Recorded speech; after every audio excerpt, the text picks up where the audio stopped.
성경에 보면 예수께서 가나의 혼인잔치에 참석하셨습니다.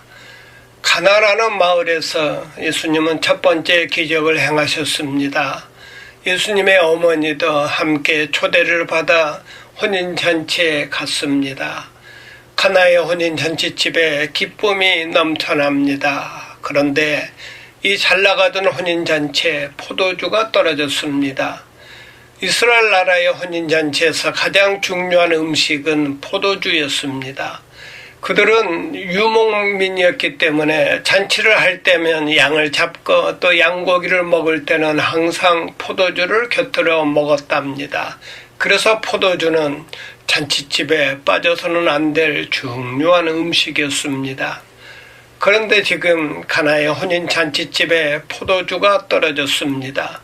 손님은 계속 오는데 포도주가 떨어져 주인의 입장에서는 매우 난처한 일이 벌어졌습니다. 포도주를 대접하는 일을 예수님의 어머니 마리아가 맡았던 것 같습니다. 마리아는 고민하다가 예수님을 찾아 포도주가 떨어졌다는 사실을 알렸습니다. 우리는 여기에서 마리아가 왜 예수님을 찾아갔는지 얼른 이해가 가질 않습니다. 왜냐하면 그때만 해도 예수님은 복음 사역을 본격적으로 시작하지 않았기 때문입니다. 아직 예수께서 어떤 기적도 행하신 일이 없었습니다. 그럼에도 불구하고 마리아는 예수님을 찾아가서 포도주가 떨어진 사실을 알리고 이 문제를 어떻게 해결해 줄 것을 요청했습니다.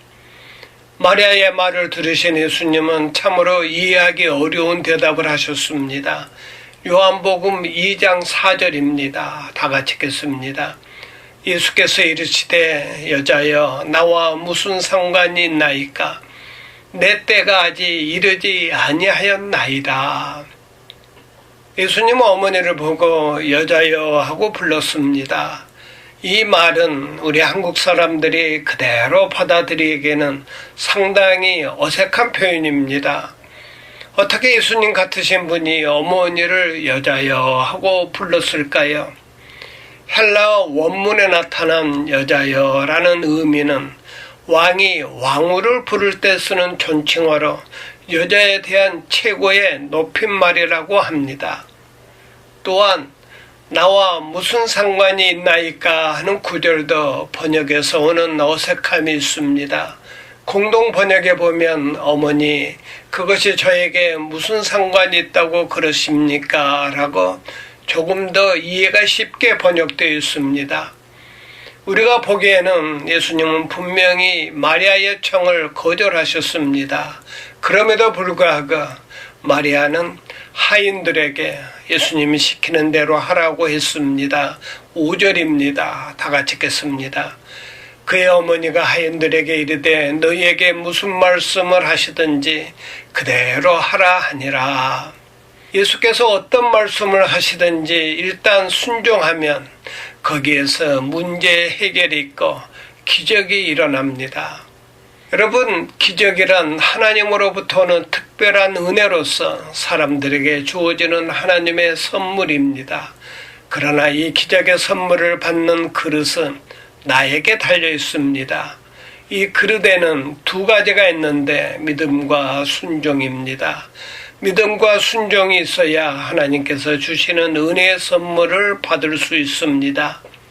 포도주가 부족하다는 말에 예수님의 말씀은 전혀 뜻밖이었습니다. 6절과 7절입니다. 다 같이 읽겠습니다. 거기에 유대인의 정결의식을 따라 두세 통 드는 돌 항아리 6이 놓였는지라. 예수께서 그들에게 이르시되 항아리에 물을 채우라 하신즉 아귀까지 채우니. 하인들은 예수님의 말씀에 그대로 순종했습니다.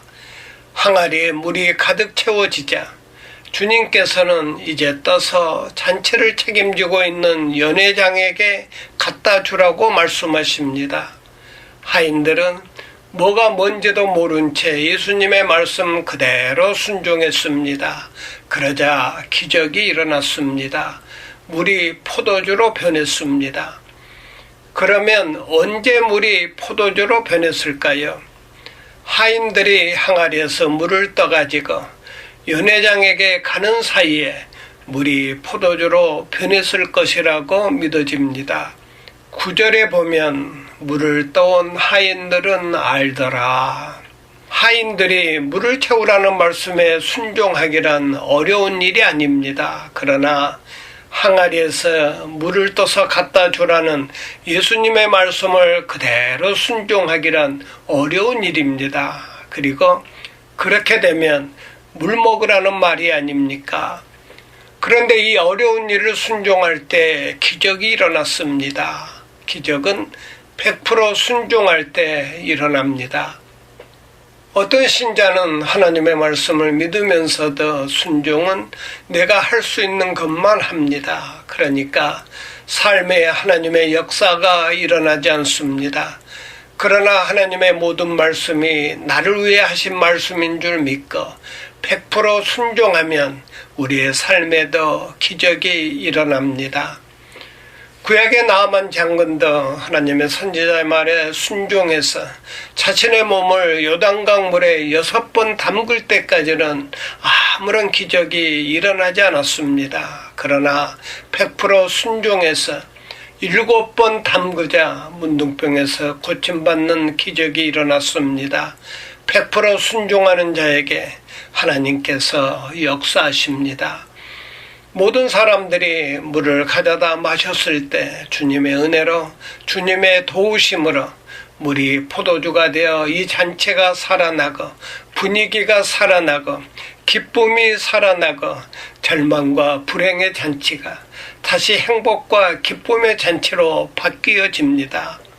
여러분, 기독교는 혼인 잔치집과 같습니다. 예수님이 처음 기적을 가나에서 행하신 것처럼 예수님이 계신 곳에는 모든 어둠과 절망이 떠나가고 신랑 신부가 만나서 새 가정을 꾸미는 것과 같은 행복과 기쁨이 예수님 안에서 항상 주어지게 됩니다. 사랑하는 여러분, 예수 그리스도 안에서는 안 될 일이 없습니다. 예수 없는 삶은 잘한 것 같아도 얼마나 어리석고 추한지 모릅니다.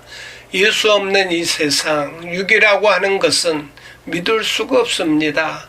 하루아침에 그렇게 친하게 지낸 친구도 한순간에 원수가 되고 부부간에 30년 사랑하다가도 한순간에 행복이 무너집니다.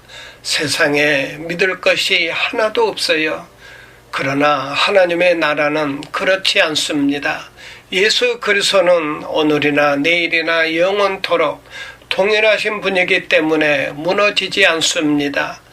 교회를 수천 년 동안 무너뜨리려고 해도 하나님의 교회는 우리의 믿음은 무너지지 않습니다. 주님이 함께하는 한 우리를 해칠 자가 없는 것입니다. 그러므로 사업을 하든 결혼을 하든 어디를 가든 무엇을 하든 예수님과 함께하는 삶을 살 수 있길 바랍니다. 예수님이 없는 삶은 믿을 수가 없습니다. 지나놓고 보면 참으로 어리석습니다. 오늘 또 수많은 사람들이 좀 더 잘 살아보겠다고 사기도 치고 남을 해치면서 살지만 인생을 지나놓고 보면 얼마나 어리석습니까?